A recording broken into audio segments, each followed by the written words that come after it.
베드로는 줄곧 거짓 선생들과 또 그들의 가르침을 받아들이는 자들의 운명은 심판과 멸망뿐이라 하는 것을 강조했습니다. 그래서 그들에 대해서 표현하기를 개와 돼지다. 그러니까 개가 그 토한 것을 다시 먹고 돼지가 씻었다가 다시 그 돼지우리 거기서 뒹구는 것 정도로 신랄하게 그들의 가르침을 받아들이는 성도들을 비판했고, 또 그들의 운명은 멸망하는 짐승들과 다를 바 없다 하는 독설을 내뱉었습니다. 이 정도면 저주에 가까운 말을 하는 것이죠. 그러다가 갑자기 오늘 본문에서 사랑하는 자들아 라는 또 따뜻한 말이 갑자기 나오는 것을 볼 수가 있습니다.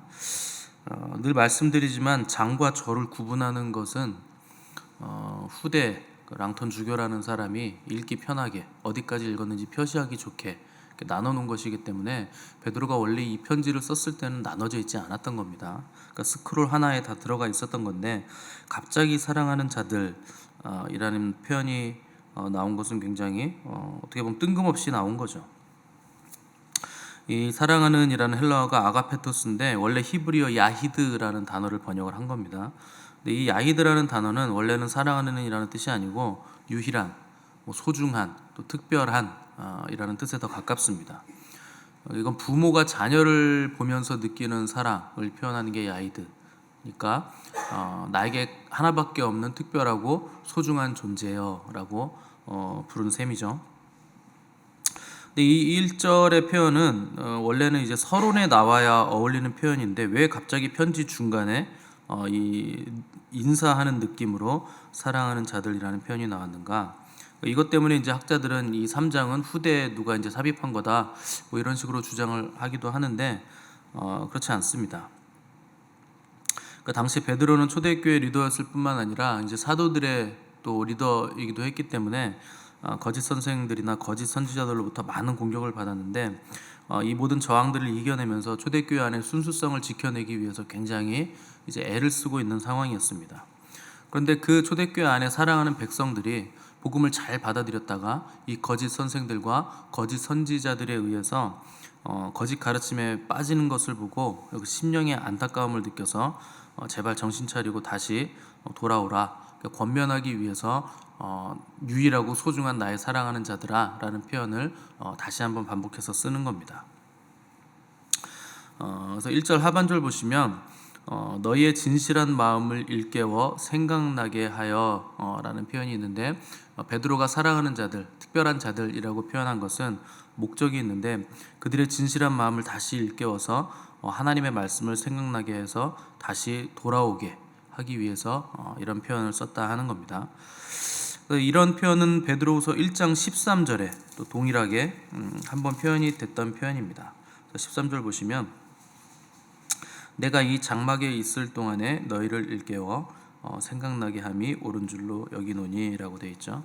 그러니까 베드로가 지금 자기의 생명이 얼마 남지 않았다, 너희에게 해주고 싶은 가장 중요한 말을 하는데 그것은 너희가 거짓 가르침에서 빠져나와서 다시 진리의 말씀 위에 올바로 서야 된다 하는 것을 강조하려는 목적이 있는 겁니다. 13절에서 한 말을 오늘 3장 1절에서 또 하고 있다는 것은 그만큼 이게 중요하고 강조하려는 목적이 있다는 뜻입니다. 2절 보시면 베드로는 거짓 선생들의 거짓 가르침에 빠진 자들에게 너희들은 거룩한 선지자들이 예언한 말씀과 주 되신 구주께서 너희의 사도들로 말미암아 명하신 것을 기억하라 이렇게 강청을 하고 있습니다. 그러니까 이건 과거의 선지자들을 통해 선포된 말씀이 현재 그 사도들을 통해 지금도 역사하고 있고 궁극적으로 이 말씀은 말세에 결국은 이루어지게 될 것이라 하는 것을 말하는 겁니다.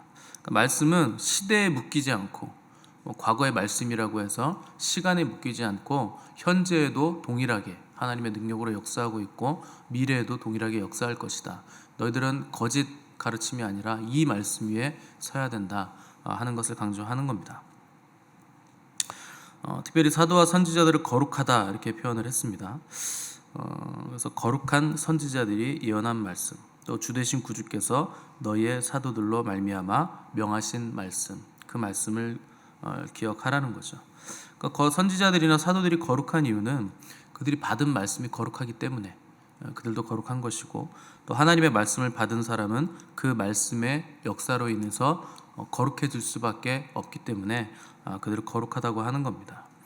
그래서 말씀은 뭐 사람의 종교적인 통찰력의 솟아니거나 뭐 사람이 깊은 생각을 해서 나온 소산물이 아니고 하늘의 하나님으로부터 온 계시이기 때문에 그 말씀이 사람의 심령 골수를 쪼개는 강력한 힘을 가지고 있는 것이고, 그런 힘을 가진 이유는 하나님의 것이기 때문에 그런 힘이 있다. 그래서 사도와 선지자들은 그 말씀을 맡은 자들이어서 그들 또한 거룩하고 너희도 그 말씀으로 거룩해져야 된다 하는 것을, 아니면 하나님 말씀인지 어떻게 알 수 있는가? 성경에 기록된 그 말씀을 통해서 비교해 봐서 우리가 알 수 있고, 또 그 말씀을 전하는 사람과 듣는 사람들이 거룩해지는가 하는 것을 보면 단박에 알 수 있죠. 말씀을 밤낮 전하는데 전하는 사람도 거룩하지 않고 듣는 자들도 변화가 없다, 하나님의 그 말씀의 창조의 능력과 회복의 역사가 없다 하면 그 말씀은 하나님께로부터 온 말씀이 아닐 가능성이 높다는 겁니다. 그런데 또 한편으로는 베드로의 이 편지에 의하면 그렇게 능력 있고 거룩한 하나님의 말씀 빠지는 사람들이 또 있다는 거예요.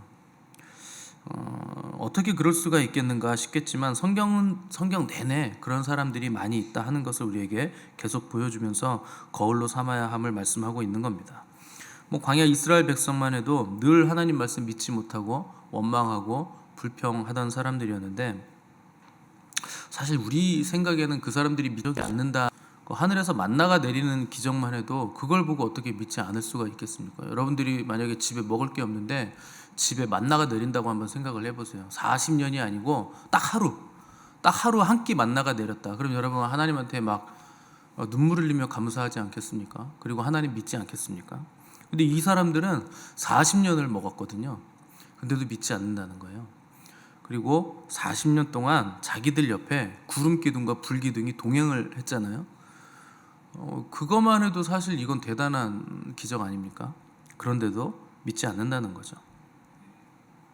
그러니까 그렇게 뭐 어떤 초자연적인 역사가 일어나고 말씀의 능력이 나타난다고 해도 얼마든지 믿지 않을 수 있다 하는 것을 성경은 계속 우리에게 보여주시면서 경계로 삼으라는 거죠. 이스라엘 민족이 금송아지를 만든 이유는 뭘까요? 모세가 내려오지 않아서인데, 그러면 하나님의 능력을 보지 못해서 만들었는가? 그런 건 아닙니다. 모세가 십계명 받으러 시내산에 올라갔는데 뜻밖의 너무 안 오는 거예요. 그 뭐 짐을 바리바리 싸서 올라간 것도 아니고 하나님은 그냥 모세야 올라와봐 그래가지고 올라갔는데 금방 내려올 줄 알았죠.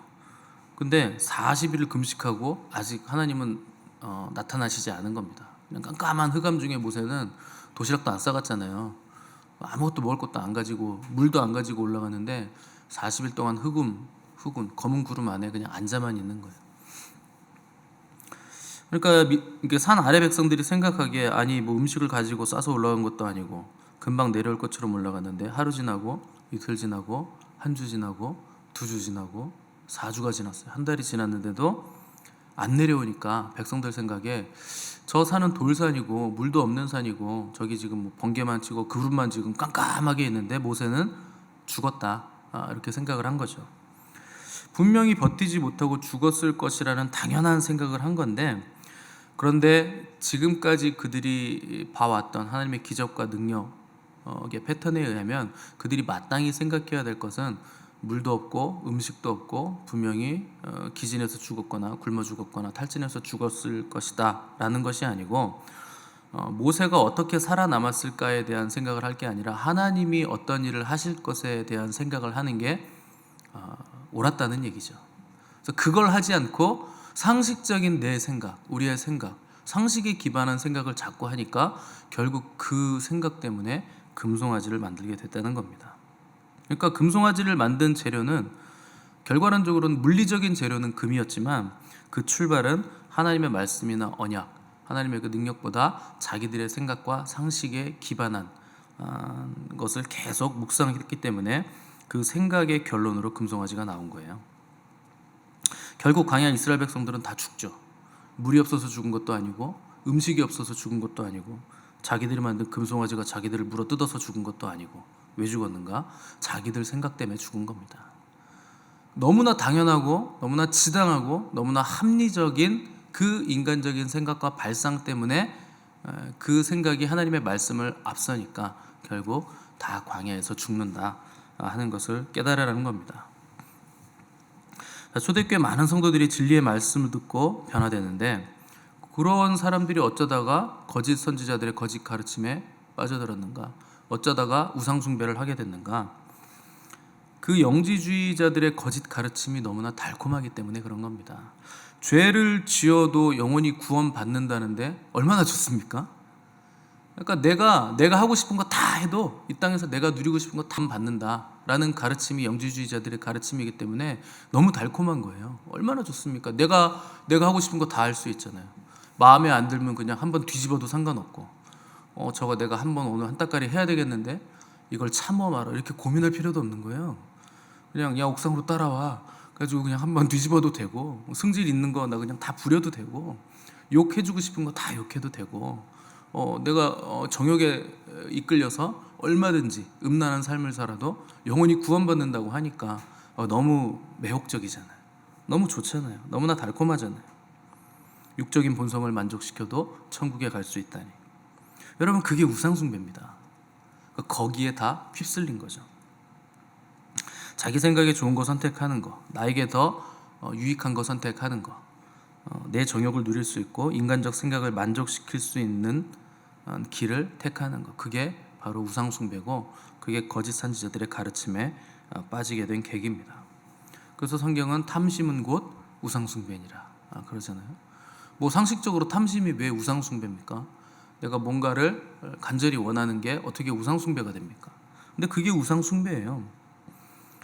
내 인생에 있어서 꼭 필요한 걸 내가 결정해서 그걸 가지기 위해서 몸부림치면서 내 인생을 다 소비하는, 다 소진하는 삶으로 하시는 분은 하나님이신데 그 자리에 내가 앉아서 나의 필요를 내가 결정해서 그걸 간절히 원해서 추구하는 것, 그걸 탐심을 가지고 그것을 추구하면서 삶을 살아가는 것, 성경은 그걸 바로 우상숭배라 이렇게 얘기하고 있는 겁니다.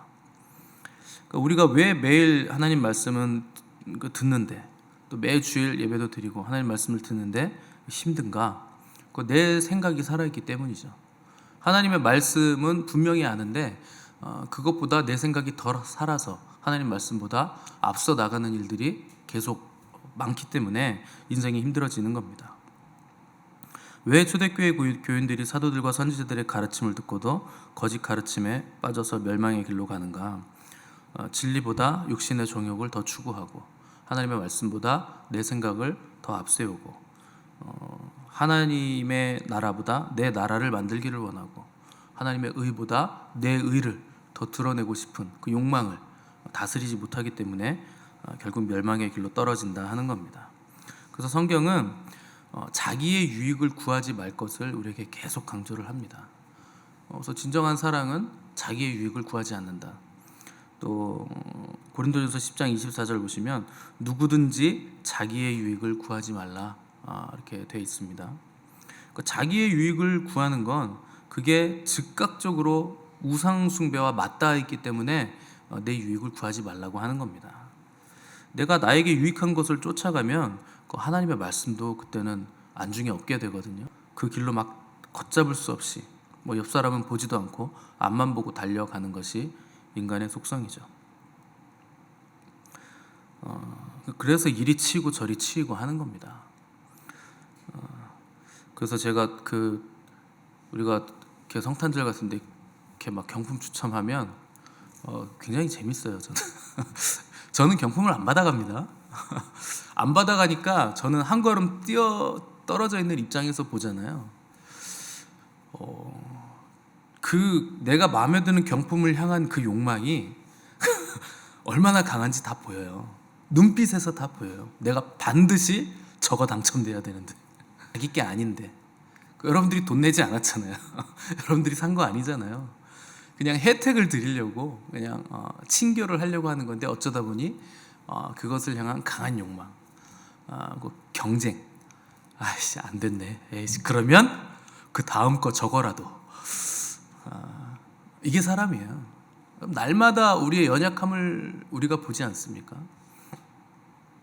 그래서 자기의 유익을 구하지 말라 하는 것은 나에게서 벗어나라는 겁니다. 하나님의 말씀으로 움직여야지 내 욕망, 그러니까 내 유익, 내 정욕 거기에 잡혀 있으면 의를 이루지 못한다는 거예요. 사람은 자기가 몇 번만 경험해 보면 하나님의 말씀도 별것 아니라는 생각을 하게 되는 존재입니다. 그 정도로 악하고 그 정도로 하나님의 말씀을 무시할 수 있을 만큼 하나님과 방불한 존재로 하나님이 인간을 만드신 거예요. 근데 그게 죄와 결부되는 순간 그래서 하나님 음성을 듣지 못하는 분들은 일평생 하나님 음성 한번 들어보는 게 소원인 분들도 있어요. 왜냐하면 하나님이 그에게는 그런 믿음을 준 겁니다. 듣지 않고 보지 않아도 믿을 수 있는 그 믿음을 줬기 때문에 그 음성을 안 들려주시는데, 근데 그런 사람들에게 하나님의 음성 한번 들어보는 게 소원이죠. 근데 어떤 분들은 매일 음성 듣는 게 너무 쉽고 흔해서 하나님 말씀이 너무 자주 들리니까 어느 순간 불순종해요. 하나님 말씀 들려도 불순종하고 직접 말씀하셔도 싫어요. 안 할래요. 뭐 이런 반응으로 반응하는 사람들이 분명히 있다는 겁니다. 그게 사람이에요. 내가 더 강해지는 거. 그게 우상숭배죠. 이렇게 생각한다면 우리는 매 순간 매일 우상숭배와 맞닿아 있는 생각을 하고 있다는 것이 두렵고 떨리는 일이죠. 그래서 베드로는 너희들은 거룩한 선지자들이 예언한 말씀과 주 되신 구주께서 너희의 사도들로 말미암아 명하신 것을 기억하라. 교훈 우리에게 권면을 하시고 있는 겁니다. 그러니까 내 판단에 옳고 내 생각에 합당해도 그건 진리가 아니라는 거예요. 여러분들은 어떤 상황이 되면 야 저건 아니지, 그래도 아무리 경우가 있지 저건 아니지 않나? 라고 생각을 하는데 그건 경우지 그 진리가 아닙니다. 하나님이 그렇다 하면 내 생각은 상관이 없는 거예요. 하나님 말씀만이 진리입니다. 근데 우리는 내 경험에 의해서 또 내 판단에 의해서 저건 저렇게 하면 안 돼, 저건 저 사람이 저렇게 하면 안 돼, 이런 생각들을 많이 하고 그걸 굉장히 강하게 주장하죠. 그래서 제가 그럴 때 흔히 하는 말이 있습니다. 그냥 내버려 두세요. 사연이 있겠죠. 라고 말씀을 합니다. 제가 그 사연이란 건 우리가 알지 못하는 그 이면에 그의 아픔이 있다는 거죠. 거기에 그 아픔 때문에 나오는 반응들을 진리도 아닌 내 판단과 생각을 가지고 강요하는 거, 그게 마귀가 하는 일이라는 거죠. 그래서 내 생각 앞서고 내 감정이 북받쳐 오를 때 괜히 이리 치이고 있음 위에 기반해서 그 자리에 서 있어야 된다. 그 말씀을 하는 겁니다. 그래서 우리가 어느 시대에 태어나서 살고 있든지 간에 또 어떤 상황에 놓였든지 간에 변하지 않는 것은 없습니다. 땅은요 늘 변해요. 땅은 늘 복잡하고 변하고 변화무쌍해서 뭐가 진리인지 뭐가 정말 붙잡아야 될 건지 알 수 있는데 거기에 하나님의 말씀이 임할 때 창조의 능력이 일어나서 빛이 있게 되고 또 물과 땅이 갈라지게 정리가 되고 하늘과 땅이 나눠지게 되는 그 창조의 기적들이 일어나는 겁니다. 뭘로 일어납니까? 하나님의 말씀으로 혼돈과 공허, 그 어둠과 그 깊음이 이제 정리가 되는 창조의 역사가 말씀으로 인해서 일어난다는 겁니다. 그래서 변하지 않는 건 땅에 있는 것이 아니라 하늘에 있는 것이고 그 하늘로부터 오는 말씀만이 우리를 진동치 않고 요동치 않고 변하지 않는 자리에 서 있게 해준다 하는 것을 알라는 겁니다. 그래서 그 말씀이 우리와 하나님의 관계를 날마다 새롭게 하고 우리의 한계, 나에게 갇힌 그 한계를 뛰어넘게 해주는 능력이 바로 하나님의 말씀에서 나오는 겁니다. 그래서 복음은 모든 믿는 자들에게 주시는 하나님의 능력이 됨이라 이렇게 성경이 말씀하고 있는 것이죠. 이런 것들을 경험하지 못하면 늘 흔들리는 거예요. 시험이 오면 또 그냥 확 무너졌다가 또 시간 지나면 또 일어섰다가 그냥 계속 무너졌다 일어섰다 이런 거 반복하게 되죠. 당연히 그렇게 해야 되는 건 맞지만 빈도수는 줄어야 되고 그리고 회복 탄력성이라 그러죠. 빨리빨리 회복할 수 있어야 되고 나중에는 흔들림이 없는 장성한 분량으로 자라나야 된다 하는 겁니다. 말세로 갈수록 이게 경건한 자들과 경건하지 않은 자들의 차이는 극명해지게 돼 있습니다. 경건이란 건 하나님의 백성들 가운데 있어야 되는 거죠. 경건하지 않은 것은 세상에 있어야 될 것이고, 그래서 우리는 부단히 우리 안에 있지 말아야 할 것들을 버리는 작업들을 계속 해야 됩니다. 그래서 어떤 어려움들이나 힘듦이 있을 때는 그건 우리 안에 버려야 될 것들이 있다라는 것을 알려주는 겁니다. 그냥 힘들고 말면 그거 그냥 허비하는 거죠. 낭비하는 거예요. 그래서 고난이 오거나 어려움이 오거나 힘든 일이 있을 때는 내 안에 버려야 될 것이 무언가를 잘 생각해서 말씀에 비춰서 그것들을 이렇게 가지치게 해내고 버리는 작업들을 부단히 해야 되는 겁니다. 근데 여전히 배설물로 여길 것들을 붙잡고 있으면 그만큼 내 안에 주님이 계셔야 할 자리를 그 배설물 같은 세상의 것들이 그 자리를 지금 꿰차고 앉아 있다 하는 것을 반드시 깨달아야 됩니다.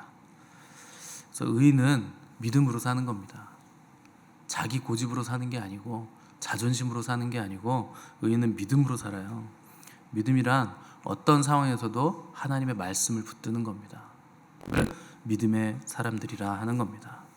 그래서 내 생각에 속고 내 감정에 흔들리지 마시고 말씀에 붙잡히시기를 바랍니다. 또 내 생각이 만들어낸 금송아지들 다 부수어내시고 거룩한 사도들과 선지자들이 전한 하나님의 변함없는 말씀을 붙드심으로 흔들림 없는 신앙의 길을 걸어가시는 저 여러분 되시기를 바랍니다. 기도하겠습니다.